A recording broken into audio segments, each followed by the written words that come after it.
काय म्हणतो, राम राम काय कृष्ण कृष्ण काय म्हणायचं असेल ते म्हणतो, पण ते म्हणताय एक दीड सेकंद सुरू नाही हो, त्याच्यापेक्षा आधीच मनामध्ये दुसरे विचार सुरू होतात. दुपारी 2:30ला तो रामभाऊ येतो म्हणायला होता पैसे घेऊन, म्हणतो आला नाही पा अजून, बघतोच त्याच्याकडे आता. आणि ते बँकेत नाही पैसे दिले तरी चालतात, ते करतात नंतर वेळ राम राम राम राम राम राम राम. आणि हे करता करता, आणि मी त्यालाही पण आंब्याच्या झाडाकडे बोलवलं होतं की येणार आहे मला लवकर जायचं आहे, राम राम राम. अहो कसा भेटेल तो देव?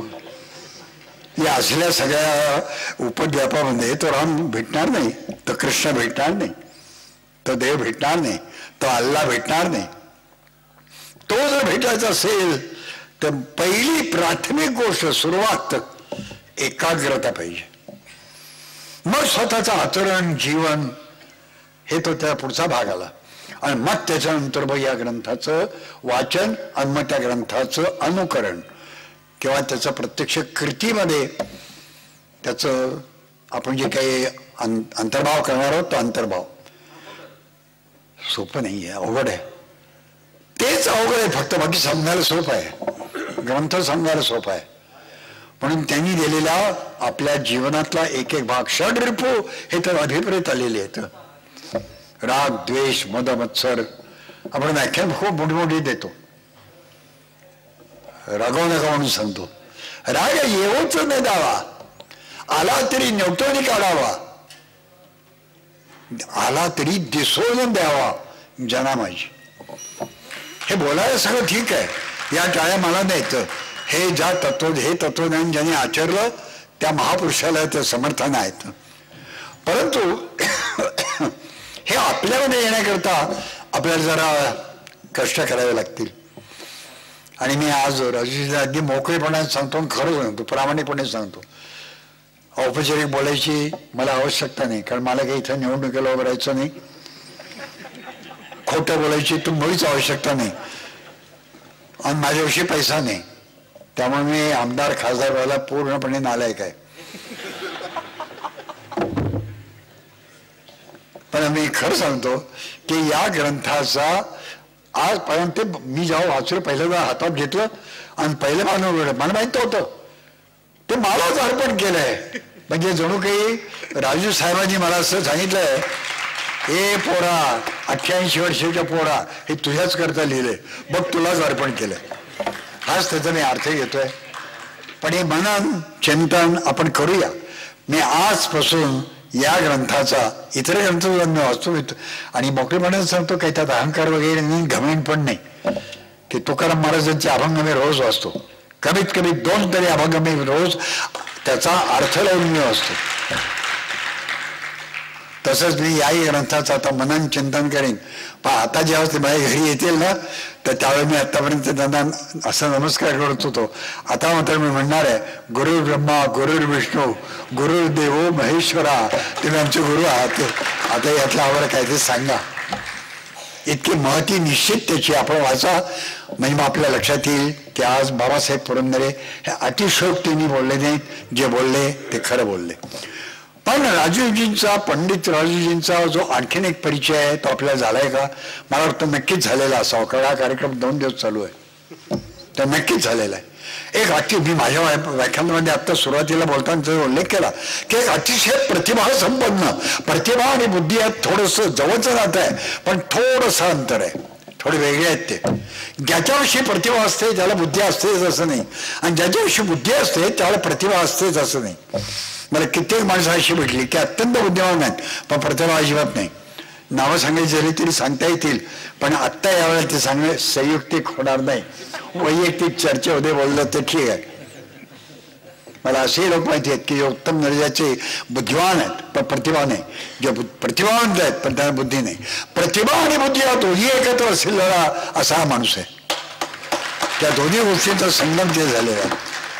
ते साधं साधं बोलतात, त्या मला संतांच्या एका वचनाची आठवण होते.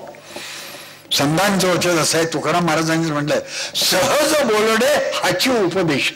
तुकाराम महाराजांचे हे वाक्य आहे किंवा काव्याची पंक्ती आहे, सहज बोलणे हाची उपदेश. संत सहज बोलले तरी तो उपदेशात्मक असतो इतका मोठा की नित्य नवाजीनं जागृतीचा असावा.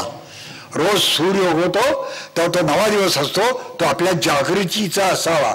रात्र संपलेली आहे, आता जागे व्हा. हे सांगणारे संत आहेत. आमचे पंडितजी हे कवी आहेत आणि त्यांच्या काव्य पण ते वाचतात, त्याचं मनन करताना आणि त्याचा आनंद लुटताना. ते जितके मोठे कवी आहेत, जितके मोठे प्रतिभावंत आहेत, तितकेच स्वतः रसिक आहेत. तो आनंद लुटताना एक विलक्षणच काहीतरी आणखीन एक आनंद होत असतो. तो आनंद फक्त लुटायचा असतो, तो शब्दात सांगता येणार नाही. काही गोष्टी अशा आहेत की ज्यात ते शब्दात सांगता येत नाही. मोगऱ्याच्या अत्तराचा वास शब्दात कसं काय सांगायचं? थंडी पडली आहे शब्दात कसं काय सांगायचं? ती उपभोगायची किंवा त्याचा जो परिणाम आहे तो आपण अनुभवायचा. यांच्याही शब्दांचं काव्याचं, मग ते काव्य हिंदीमध्ये असो, मराठीमध्ये असो किंवा हिंदुस्थानी म्हणजे ज्याला आपण उर्दू म्हणतो ते असो, त्याच्यामध्ये एक वेगळाच आशय साठलेला आहे. असं एक वेगळं आगळं वक्तव्य आहे. आज मला इथं सगळा वेळ थांबता येत नाही, याचं मला लाज वाटते, मला संकोच वाटतो की इतका छान कार्यक्रम आहे आणि या कार्यक्रमामध्ये मी पुन्हा सांगतो, औपचारिक बोलत नाही. नाही तर औपचारिकता अशी आहे की काही फॉर्म्युले ठरलेले आहेत. आत्ता कोणता प्रसंग आहे? लग्नाचा आहे का? मग ते तसं बोलायचं. हा दुखवट्याचा आहे का? बरं, मग तसं बोलायचं. हा आपल्या काय 61शीचा वाढदिवस आहे का? मग तसं बोलायचं. त्यात अगत्याने न चुकताना आपल्या बायकोबद्दल 1-2 वाक्य गहीवरून बोलायची जरा, की यांच्यामुळेच माझं जीवन आतापर्यंत चांगलं झालं. ही सगळी औपचारिकता आहे माझ्या. या ज्या टाळ्या वाजतायत ना त्या बहुतेक अनुभवाच्या असायत.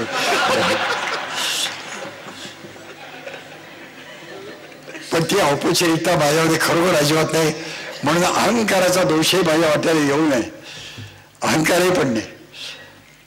पण त्याच्याकरता आणखीन एक गोष्ट मी करायचं ठरवलं. निश्चय झालं. आधी हे पुस्तक मी खरं सांगतो वाचायला सुरुवात करायच्या आधी एक गोष्ट त्यांच्याशी बोलून मी ते नक्की गेले त्यांना माहिती आहे. पुढच्याच वर्षी, फार फार तर उशिरा म्हणजे पुढच्या वर्षी, खरं म्हणजे त्याच्या आधीच ते करण्याची कल्पना आहे. कोणची सांगतो? सस्पेन्स. त्यांच्या एका वाङ्मय कृतीची, त्यांच्या काव्याची चाली सकट, कारण ते तेवढे संगीतज्ञ आहेत, त्यांना शास्त्रीय संगीत सुद्धा आकंठ प्राप्त आहे.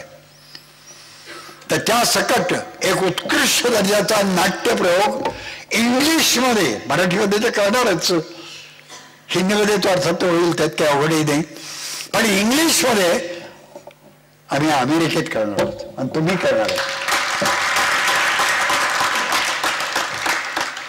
कदाचित त्याला 1 वर्ष लागणारही नाही, त्याच्या हातच तो होईल. एवढी उदात्त, उत्कट आणि उत्तुंग अशी बुद्धीची करामत आणि प्रतिभेची करामत त्यांच्या लेखणीमध्ये आहे, त्यांच्या हृदयात आहे. आत्ता आपण आपले जे फाउंडेशन आहे त्या जनसेवा जनमित्र फाउंडेशनचं हे जे काम आहे ते बोलायचं आहे. आजच्या अत्यंत उथळ, पोरकट, आत्मघातकी अशा या जीवनामध्ये अशा फाउंडेशनची निश्चित जरूर आहे. किंवा त्याचं फाउंडेशन असावं, मग इमारत पुढची नंतर उभी राहील. फाउंडेशन ते असावं.